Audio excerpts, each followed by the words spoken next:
Welcome to the stream. Thank you. Thank you for your invitation in this final episode of Unity4J.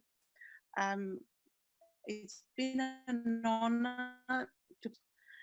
I remember very well the very first time you were trying to pin me down outside the embassy to join the vigil, and after a day's action, I came back and participated in my very first online broadcast, if you like, or participation. I'd never done this before.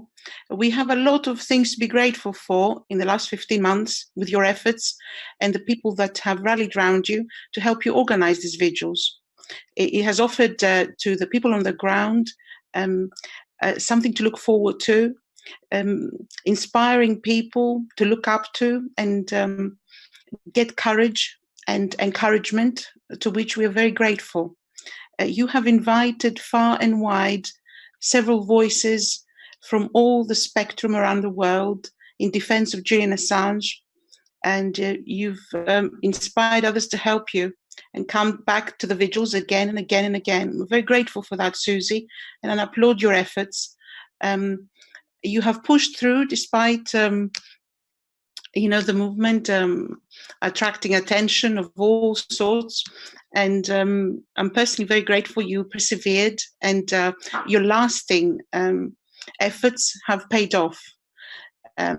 Now, at this crucial moment, already there are hundreds and hundreds of people who have come out in public support already.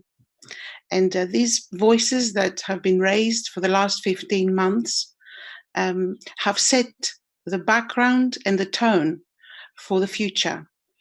All your participants have been excellent, and I'm looking forward to coming across them again and again in our efforts here in the UK as Julian is facing the courts of this country. So thank you again for inviting me in this final episode of your online vigil. Emmy, could you please tell people a bit about the Julian Assange Defence Committee that you're running in London and how they can join and assist you? Certainly. First of all, you've been very kind and generous in your comments, but let's keep things real and to the ground. We are a small group still, very small group, but we are growing and we're building up the support here in the UK, which is where it's needed mostly at this precise moment. Julian Assange Defence Committee started in 2014 as a mere effort to organize ourselves at the Solidarity Vigil outside the Ecuadorian embassy by collecting emails of people who wished to get informed of our actions. And very modestly, we started building the numbers.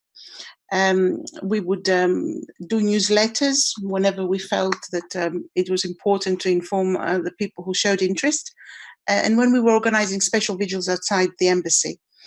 Now, since his arrest, we have intensified these actions to build up the base, in particular by launching on the 26th of April our very first public meeting. It was an open meeting that lots of people came, and then we build on that. We're not the only ones who mobilize grassroots support for Julian Assange. There are other teams within the UK, but we're obviously the longest, and we wish to continue with our solidarity work, and we are able to provide assistance to other teams that are springing up and down the country and across the political spectrum, perhaps not across entirely, but getting there, building up the support and lobbying political parties and lobbying civil society groups to mobilize in their own way.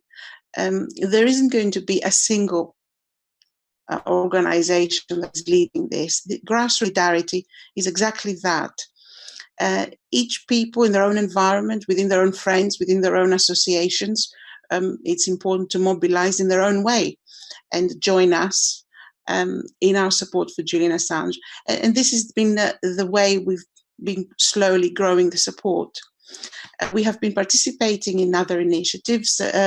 Gregory Sharkey from Imperialism on Trial has done a fantastic job, as you very rightly mentioned, in bringing together panelists the third one he has done so far, and attracting a lot of audience. And we've been able to reach out to them and increase the number of our subscribers to our newsletter, and then call the first organizing meeting of the Julian Assange Defence Committee, and start getting organized. And what does this mean? Identify key areas where work needs to be done. For example, correct the record, a team of people, identify those articles that misrepresent the facts, that smear Julian Assange, and try through active participation, writing emails and challenging the editorial team of those newspapers to make corrections.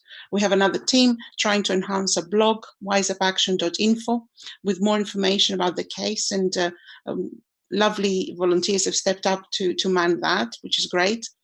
And moving across, organizing banners, posters, flyers, materials. We've done a fundraiser which has been successful, and we'll expand it.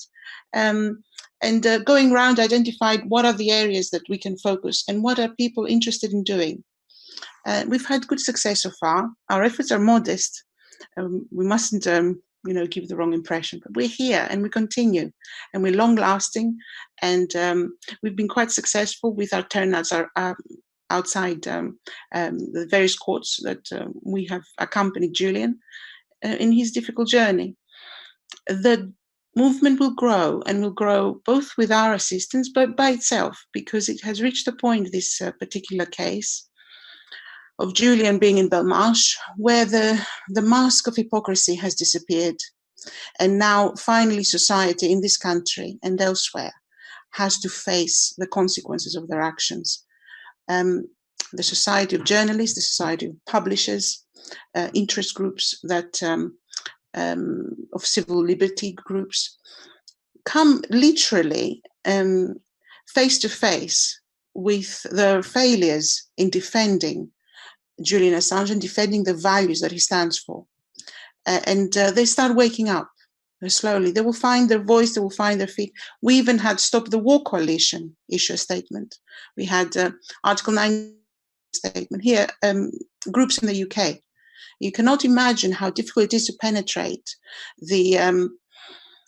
through the smears and the character assassinations that he has undergone in this country. He has practically become a non-person in this country amongst the media. And of course, the code of silence. We recently were surprised to read that journalist has unearthed a document that highlights that a sub-editor of The Guardian has been participating in the board of the organisation that issues the DIN notices in the UK press. I mean, this is very telling. I encourage everyone to take a very close look at this issue. Propaganda against Julian Assange has been long-lasting, but it can no longer stand up to scrutiny. The mask is down. Espionage charges have been filed today at Westminster Magistrates Court. No one can ignore that. And it's a very rude awakening for many people. And so in some ways, our work, our solidarity becomes easier because we can cut through all the propaganda and rally around the troops on some very basic civil rights principles, freedom of speech, freedom of expression, and of course, the plight of Julian Assange. Him being in Belmarsh, what else can you say? It takes no persuading. He is an inmate of Belmarsh prison, a high security prison in the UK. Emmy, you cannot dress that. You cannot dress that in a... Yeah. I just want to ask, how do people get onto your email list? Well, we have our email address is jadc@protonmail.ch. As simple as that. You send an email there. jadc@protonmail.ch. Social media team, could you please get that email address out there so that people can email and sign up to that list? Thank you, Susie. Thank you.